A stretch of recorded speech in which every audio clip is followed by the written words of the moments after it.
Bismillahirrahmanirrahim. Assalamualaikum warahmatullahi wabarakatuh.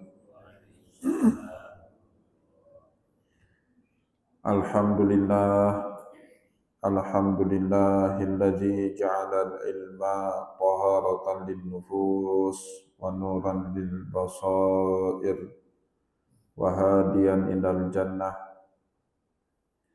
Asyhadu an la ilaha illallah wahdahu la syarika lah wa asyhadu anna Muhammadan abduhu wa rasuluhu shahibul burhan.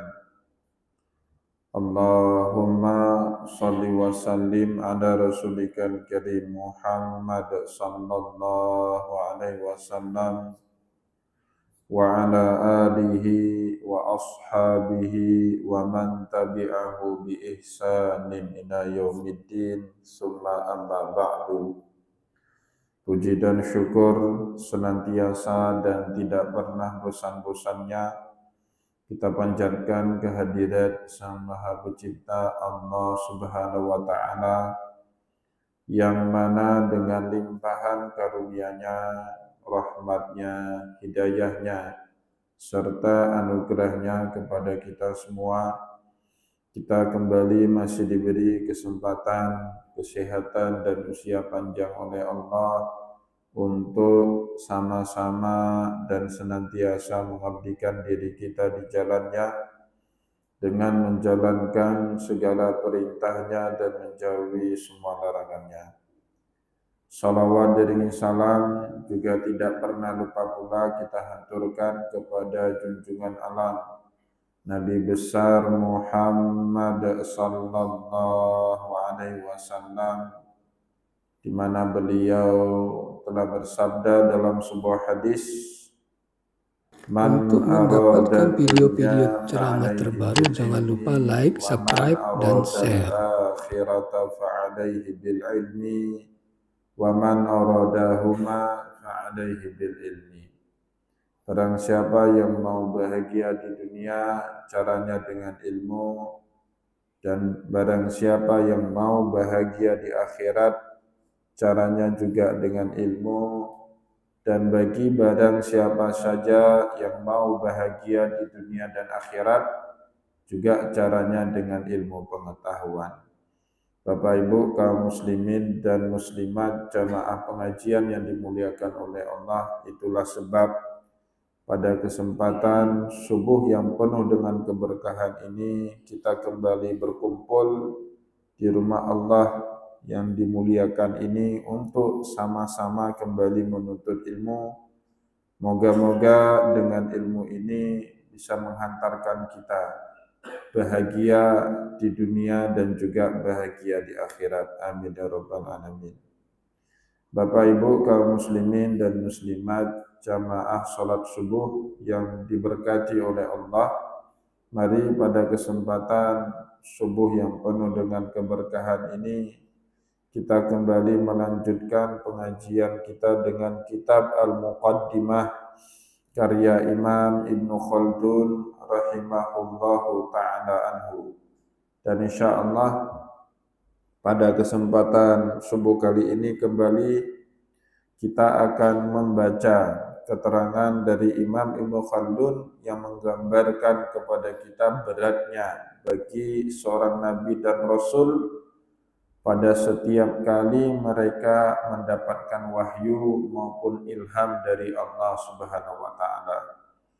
Jadi setelah dalam 2 atau 3 pertemuan yang lalu kita baca, Bapak Ibu yang dimuliakan oleh Allah, ternyata menerima wahyu ini bukanlah semudah sebagaimana misalnya manusia memperoleh ilmu pengetahuan dari seorang guru. Karena baik guru yang memberi ilmu pengetahuan maupun kita sebagai murid sama-sama berkualifikasi manusia. Sehingga apapun yang dikatakan oleh seorang guru masih dalam ranah batas yang sanggup dijangkau oleh akalnya manusia, bisa dicerna. Cuman tinggal muridnya itu mau atau tidak mau. fokus atau tidak fokus. Nah, ini berbeda betul dengan baginda Rasulullah karena dia sebagai manusia yang fana, yang tidak abadi, dituntut, diminta untuk mampu memahami kalamnya Allah yang abadi.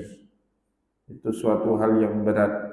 Maka kita pada pertemuan yang lalu Bapak Ibu membaca pengakuan dari Rasulullah betapa beratnya setiap wahyu itu diturunkan kepada Nabi Muhammad sallallahu alaihi wasallam dengan berbagai macam modelnya ya. Pada pertemuan yang lalu di dalam hadis sahih diriwayatkan oleh Sayyidah Aisyah radhiyallahu anha, Nabi Muhammad sallallahu alaihi wasallam pernah ditanya oleh para sahabat, "Kaifa ya'tikal wahya?" Wahai Rasulullah, bagaimana wahyu itu mendatangimu? Maka Nabi Muhammad sallallahu alaihi wasallam menjawab, "Ahyanan ya'tini misla salsalatil jaras wa huwa asyadduhu alayya." Kadang-kadang datang seperti bunyi lonceng yang berdering. Dan kata Nabi Muhammad, yang model seperti inilah yang paling berat. Karena bunyi lonceng itu diminta sama Allah agar Nabi Muhammad bisa memahami, menerjemahkannya ke dalam bahasa verbal manusia. Itu yang membuat Nabi Muhammad sallallahu alaihi wasallam merasa berat. Atau kadang-kadang kata Nabi Muhammad, wa ahyanan yatamassalu lil malak. Kadang-kadang malaikat datang menjelmakan dirinya dalam bentuk manusia. Yatamassalu lil malaku rajulan, ya. Malaikat itu menjelmakan dirinya dalam bentuk manusia. Dan ini juga sering dialami oleh baginda Rasulullah. Bahkan kalau yang ini Bapak Ibu punya potensi selain manusia, selain Nabi dan Rasul juga bisa bertemu dengan malaikat dalam bentuk wujud jelmaannya manusia. Itu ada seorang ulama namanya Imam As-Suyuti. Beliau mengarang kitab judulnya Tanwirul Halaki fi Jawazi Ru'yatin Nabi wal Malaki. Pencerahan kepada orang-orang ingkar bolehnya melihat Nabi dan malaikat bagi manusia biasa, bukan Nabi dan bukan Rasul. Boleh nggak kita manusia biasa ketemu dengan malaikat dalam kehidupan nyata? Dalam kitab itu boleh dikatakan. Dan argumentasinya cukup kuat Bapak Ibu. Kemungkinan itu bahkan diakui sendiri oleh Allah di dalam Al-Quran. Ibunya Nabiullah Isa, Maryam, itu sebelum mengandung dan hamil, mengandung Nabiullah Isa, beliau didatangi fatamassalaha rajulan sawiya, didatangi oleh Jibril yang sudah mengambil bentuk wujud sebagai manusia biasa, sehingga Maryam merasa khawatir, takut kalau ini orang akan macam-macam sama dirinya. Maryam nggak tahu sosok yang ada di hadapan dia itu adalah malaikat Jibril. Sehingga Maryam berkata, qalat inni a'udzu birrahmani minka in kunta taqiyya. Saya berlindung kepadamu jika engkau benar-benar bertakwa kepada Allah. Baru kemudian malaikat Jibril memperkenalkan dirinya. Qala innama ana rasulu rabbiki li ahabilaki ghulaman zakiyah. Saya ini bukan orang jahat, saya adalah utusan Tuhanmu untuk memberikan kamu kabar sebentar lagi kamu akan punya seorang anak walaupun tanpa melalui pernikahan. Nah Bapak Ibu yang dimuliakan oleh Allah, itulah yang membuat para ulama sepakat kalau yang namanya bertemu malaikat tidak mesti jadi nabi. Kita manusia biasa pun bisa ketemu dengan malaikat dalam kehidupan ini dalam bentuk jelmaannya manusia. Ya, yang penting jangan ketemu Israel dulu lah. Kalau ketemu Israel ya udah meninggal dunia kita Bapak Ibu ya. Kalau malaikat yang lain tidak apa-apa. Dan bahkan kemudian beratnya Rasulullah menerima wahyu itu diakui sendiri sama Allah di dalam Al-Quran. Inna sanulqi alaika qawlan thaqila. Dalam surat Al-Muzammil ayat kelima, Allah menyebut firman-Nya yang disampaikan kepada Muhammad itu qawlan thaqila, ucapan yang berat. Ya, sampai Nabi Muhammad kadang-kadang seperti yang kita jelaskan kemarin, tertidur atau pingsan atau bergetar sendiri badannya atau keringatan dingin, padahal cuaca di saat itu lagi musim dingin. Itu sering sekali gejala-gejala fisik itu terjadi pada diri Rasulullah. Kenapa? Karena Allah Subhanahu wa taala sendiri mengakui terima wahyu itu bukanlah perkara gampang. Inna sanulqi alaika qawlan thaqila. Muhammad, kami akan memberi kepadamu ucapan-ucapan yang berat. Maka dimintanya oleh Allah, Rasulullah punya berbagai persiapan fisik, persiapan mental, persiapan jiwa, ya, persiapan psikologi itu harus lebih dibandingkan manusia-manusia biasa. Kayak orang mau belajar Bapak Ibu. Anak kita mau belajar itu kan harus dalam keadaan siap. Kalau dia sakit, jangan kirim anak ke sekolah, kirim anak ke rumah sakit dulu sampai dia sehat, sampai dia sembuh. Enggak boleh juga dalam keadaan dalam keadaan lelah, berkeringat, bau, belajar tidak mungkin bisa seperti itu. Harus dalam keadaan rapi, mandi, wangi, segar. Ya, maka setiap ilmu yang diberikan dalam keadaan kondusif lebih mudah diterima oleh seorang murid dibandingkan keadaannya tidak kondusif. Yang begitu juga Rasulullah dipersiapkan dulu mentalnya, psikologinya, jiwanya, pikirannya, sehingga ketika Rasulullah sudah benar-benar siap, baru Allah Subhanahu wa taala beri itu wahyu kepada Nabi Muhammad sallallahu alaihi wasallam. Maka oleh sebab itu setiap kali dalam wahyu itu turun kepada Rasulullah, Nabi Muhammad diminta untuk fokus, jangan mikir yang enggak-enggak dulu, jangan gerak-gerak mulut gara-gara khawatir kalau wahyu itu enggak terhafal sama dirinya. Allah berkata dalam surat Al-Qiyamah, la tuharrik lisanaka lita'jala bih. Muhammad, jangan kau gerak-gerak dululah mulutmu sebelum semua wahyu itu tuntas disampaikan oleh malaikat Jibril kepada dirimu. Tapi Allah menggaransi, inna alaina jam'ahu wa qur'anah. Kamilah yang akan mengumpulkan seluruh bacaan yang telah disampaikan oleh malaikat Jibril itu ke dalam qalbumu, sehingga Rasulullah SAW tidak gampang lupa.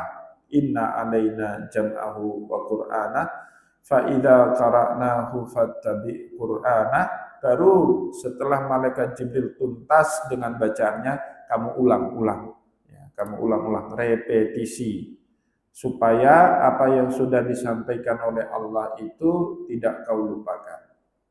Summa inna alaina bayanah. Kemudian Allah beri lagi kepada Rasulullah penjelasan untuk mampu menjelaskan kepada umat manusia maksud daripada setiap kalamnya Allah yang termaktub kemudian di dalam Al-Quran.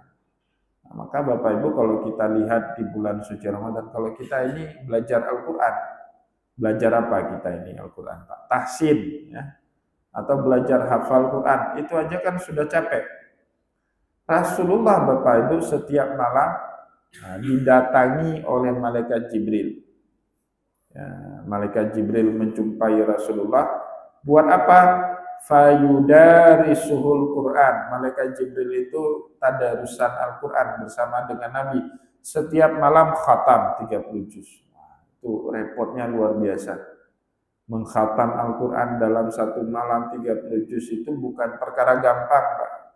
Tapi itu menjadi rutinitas wajib bagi Rasulullah untuk mempertanggungjawabkan hafalan Al-Quran yang sudah Allah Subhanahu wa Ta'ala beri kepada beliau, ya. Nah, karena berat seperti itu dan kadang-kadang itu juga ngaruh kepada fisik Rasulullah. Wali ajli hadhil ghayah. Sebab itulah kemudian fi tanazzulil wahyi, pada saat wahyu itu turun kepada baginda Rasulullah, kanal musyrikuna yarmunal anbiya bil junun. Orang-orang musyrik gemar sekali, gampang sekali menuduh para nabi ini orang gila, orang sinting, orang yang gak waras. Kenapa? Gejala sulitnya menerima wahyu itu Bapak Ibu kemudian terpancarkan ke dalam gejala fisiknya Rasulullah yang kadang-kadang menunjukkan anomali seperti beliau bukanlah orang sehat. Orang belajar seperti itu, Pak. Maka kalau anak-anak Bapak pulang sekolah lelah dia belajar, nah, kalau bisa Pak, jangan dibebani dia dengan pekerjaan karena memang belajar itu lelah, capek. Untungnya nggak kelihatan, capeknya terasa Pak. Itu orang belajar. Capeknya terasa, untungnya nggak kelihatan. Beda kalau Bapak Ibu kerja jadi PNS, TNI, Polri, ada satu misi, itu kan sudah jelas gajinya per bulan, tunjangannya, kemudian ada tunjangan kinerjanya. Kalau dinasnya keluar daerah dapat SPPD lagi. Ada terasa capeknya, tapi juga kelihatan hasilnya, jadi nggak terasa begitu capek.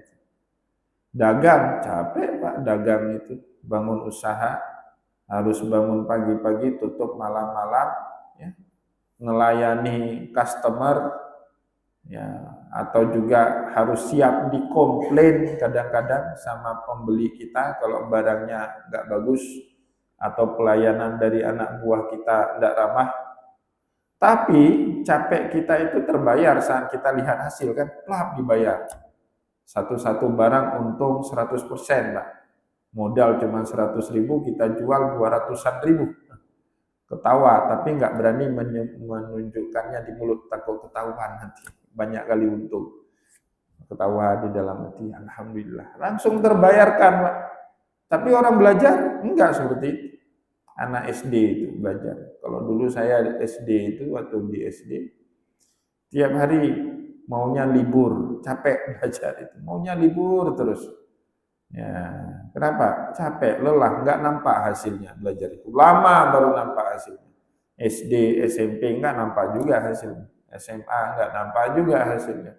Ke perguruan tinggi, baru tamat dari perguruan tinggi, baru nampak ada dikit hasilnya. Itu bedanya belajar dengan bekerja. Nah, maka Bapak Ibu, setiap orang belajar pasti akan menunjukkan gejala-gejala fisik anomali seperti orang pada umumnya. Sakit lambung lah, ya kan? Ada itu orang belajar sakit lambung, apalagi kalau rantau belajarnya, itu pasti sakit lambung itu. Kalau di pesantren tambah lagi Pak sakitnya itu apa? Kudis, skabies itu bahasa ilmiahnya. Itu wajib itu.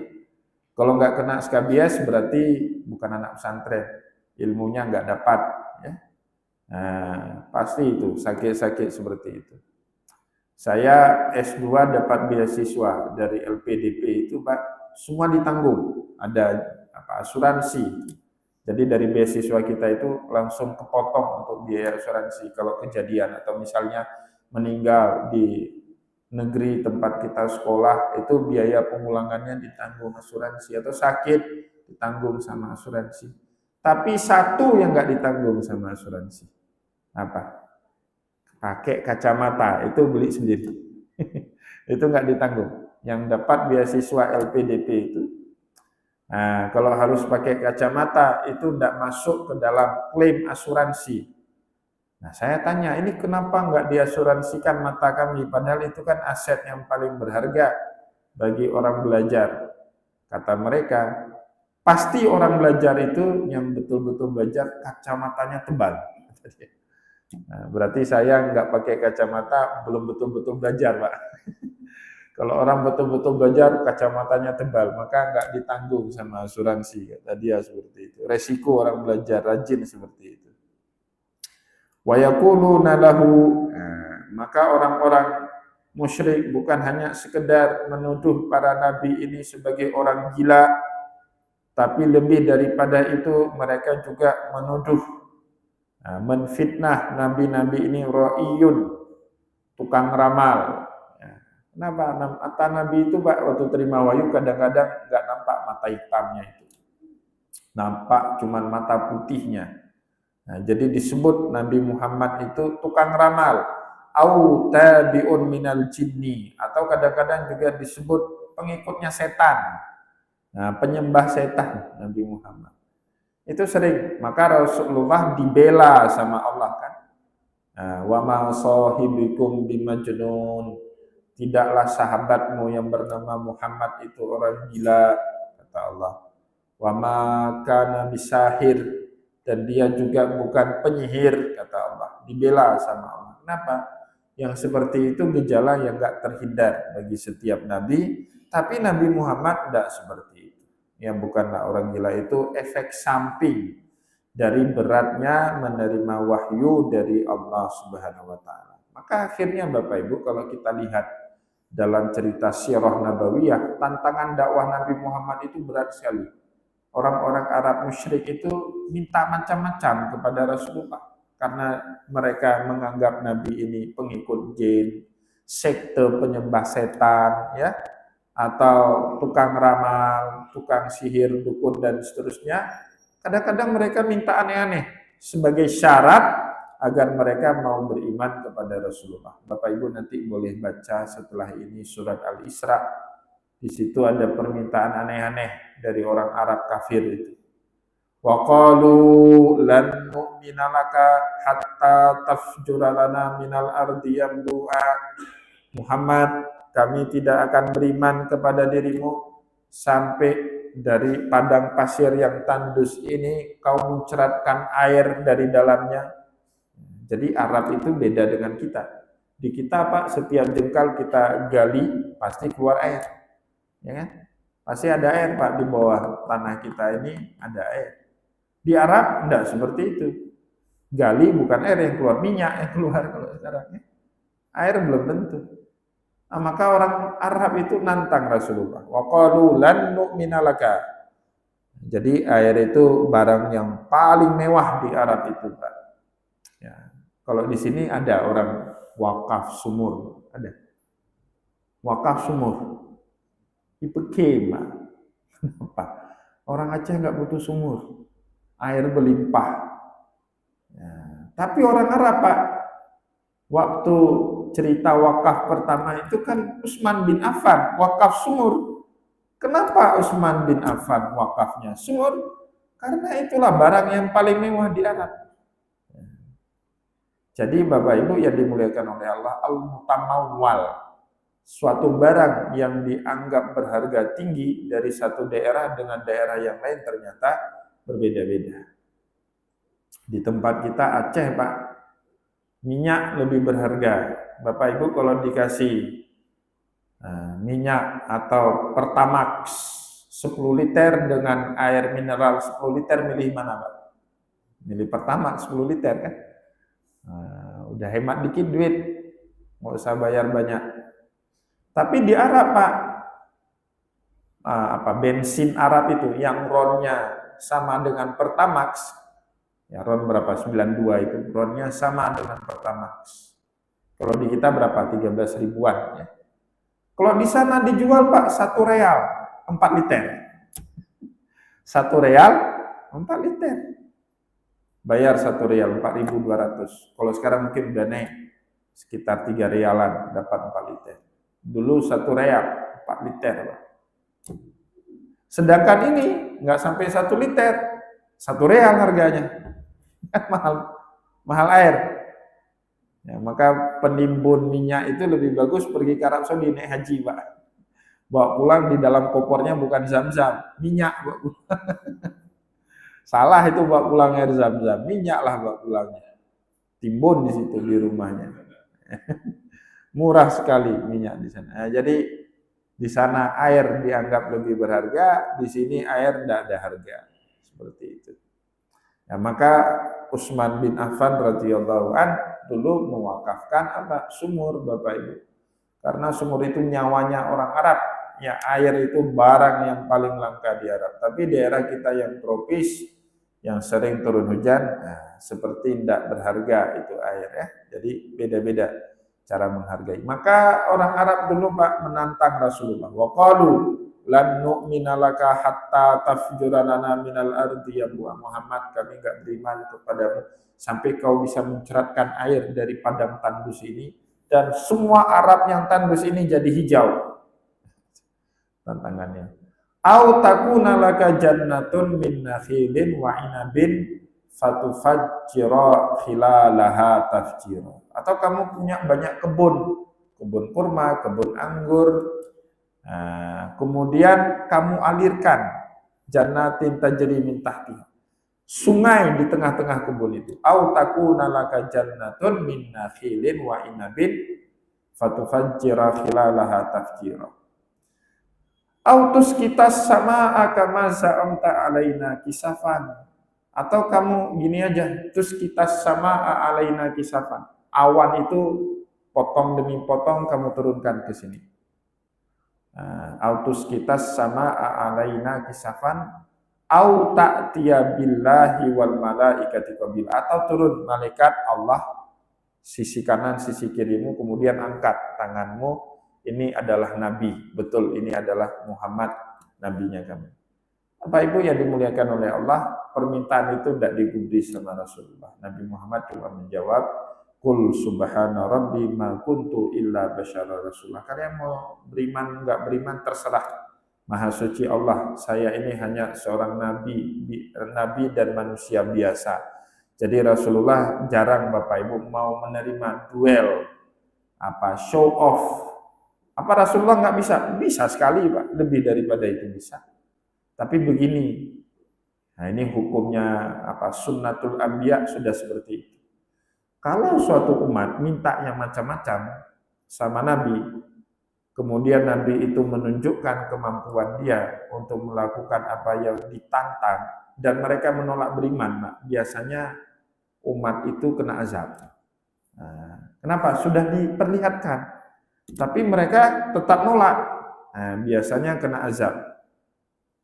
Ya, seperti cerita Nabiullah Isa alaihissalam kan, minta anzil alaina ma'idatan minas sama, tolong turunkan makanan dari langit, takunu lana idan li awwalina wa akhirina wa ayatan. Tapi Nabiullah Isa kan nolak. Fa inni mu'adzibuha alaikum adzaban la u'adzibuhu ahadan minal alamin. Kalau nanti makanan itu turun dari langit, kalian tetap tidak mau beriman, saya khawatir kalian diazab dengan satu azab yang gak akan pernah dirasa oleh umat manusia sesudah ataupun sebelumnya. Nah itu sunnatullahnya seperti itu Pak. Ya maka Rasulullah jarang sekali mau menerima tantangan dari orang-orang Arab. Lebih daripada itu pernah di awal-awal dakwah Nabi secara terang-terangan kan minta itu orang-orang Quraisy agar bulan itu dibelah. Muhammad, kalau kamu bisa membelah bulan jadi dua, kami akan masuk Islam semuanya. Di atas Jabal Qubais itu Rasulullah kemudian tunjuk tangannya seperti ini. Kebetulan lagi malam bulan purnama. Bulan purnama kan bulan betul itu bulan Pak. Ya, ternyata Pak terbelah dua bulan. Malam itu dua. Maka disebut di dalam hadis, di dalam syair-syair, di ajlihi syaqqal qamar, ya, hanya karena Muhammad itulah Allah Subhanahu wa taala berkenan membelah bulan menjadi dua. Nah, dan itu terbukti secara saintifik. Laporan-laporan NASA itu mengatakan ada garis metris yang terhubung 360 derajat. Ya, seperti bulan itu pernah dulunya terpisah antara satu dengan yang lain. Nah itu Rasulullah pernah melakukan itu. Ya, nauzubillah, ngeri sekali Pak. Saya nggak bisa bayangkan kalau di malam itu saya ada di situ melihat bulan terbelah dan kemudian tetap menolak kebenaran Rasulullah. Aduh, nauzubillah min dzalik. Ya, lebih baik seperti ini. nggak pernah lihat itu, tapi kita tetap beriman kepada Rasulullah Sallallahu Alaihi Wasallam. Bapak Ibu kaum muslimin dan muslimat jamaah pengajian yang dimuliakan oleh Allah, itulah kemudian Allah Subhanahu Wa Taala membela Rasulullah Sallallahu Alaihi Wasallam di dalam ayat, ya, banyak sekali belaan Allah. Wa inna malu bisa alaihim bima syahiduhu min dhahiri tilkal ahwal. Dibiarkan oleh Allah. Mereka lu bisa alaihim bima syahiduhu. Tetap dalam kegamangan apa yang mereka saksikan dari Nabi Muhammad. Nah, jadi kita lihat Nabi itu kadang-kadang gamang, Pak, ini kok lain ini. Ya kan?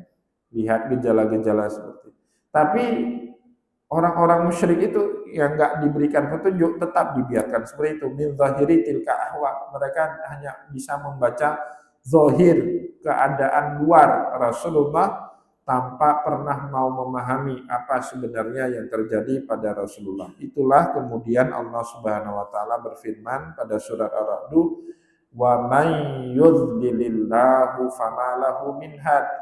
Barang siapa yang disesatkan oleh Allah Subhanahu wa taala, dia tidak akan pernah mendapatkan petunjuk, ya. Itu orang Abu Jahal, Abu Lahab, Walid bin Mughirah, ya, Walid bin As atau Wa'il bin As. Itu orang-orang yang wa may yudlilillahu famalahu min had. Sudah ditakdirkan oleh Allah Subhanahu wa taala dalam kesesatan, meskipun Rasulullah hadir di tengah mereka, tahu betul kebenaran yang dibawa oleh Nabi, fama lahu min had. Mereka tidak akan pernah mendapatkan petunjuk. Kita bukan siapa-siapanya Rasulullah, tidak sebangsa dengan Nabi, hidup ribuan tahun setelah wafatnya Rasulullah, alhamdulillah, hidayah agama Islam menjemput ke daerah kita. Itu Bapak Ibu ciri-ciri yang pertama, ya. Wa min alamatihim aidan annahu yujadulahum qibalal wahyi khuluqul khairi waz zakat. Nah, ini insyaallah pada pertemuan yang akan datang kita akan dalami, ya. Di antara tanda-tanda kenabian yang lain, qablal wahyi, sebelum turunnya wahyu itu, khuluqul khairi waz zakat. Yujadulahum khuluqul khairi waz zakat. Bisa kita temukan akhlak yang baik, jiwa yang bersih dari para nabi. Jadi track recordnya itu terjaga, Bapak Ibu. Bukan orang jahat yang tiba-tiba punya kemampuan supranatural macam-macam, itu kita patut curigai. Kadang-kadang petapa di Gua Tujuh, ya kan, pulang jadi dukun. Nah, bisa kita curigai. Ya, dulu bukan siapa-siapa, penjahat bahkan, pengedar narkoba. Tiba-tiba Pak udah soleh, udah bisa ini bisa itu. Nah, itu patutlah kita curigai. Tapi kalau ini orang baik, terkenal jujurnya, tidak pernah dusta, amanah pada setiap tanggung jawab, tidak pernah khianat, tidak korup, tidak nepotisme. Ya, ketika dia dapat ini, dapat itu, susah Pak kita mengatakan ini orang bukan orang baik. Ya, itu ya, jadi Nabi kita Muhammad dan juga nabi-nabi yang lain, Pak, dijaga betul sikapnya oleh Allah semenjak kecil sehingga pada saat mereka besar nanti, nah, menjalankan dakwah, mereka tidak tersandra dengan masa lalu mereka. Coba Bapak Ibu punya masa kelam, tiba-tiba tobat, setelah tobat jadi pendakwah. Nah, nanti dikatai nama orang Allah, kah kan sebelah dua belah cing endonya. Sama-sama kan kita mabuk-mabuk, susah tersandra. Tapi Nabi kita Muhammad dijaga. Itu ciri-ciri yang kedua, insya Allah pada pertemuan yang akan datang akan kita lanjutkan bacaannya. Semoga Bapak Ibu apa yang telah kita sampaikan pada kesempatan subuh ini bermanfaat kepada kita semua. Saya mohon maaf jika ada yang tidak berkenan. Wallahu muwaffiq ila aqwamit thariq wa nasrun minallah fatun karim. Wassalamualaikum warahmatullahi wabarakatuh.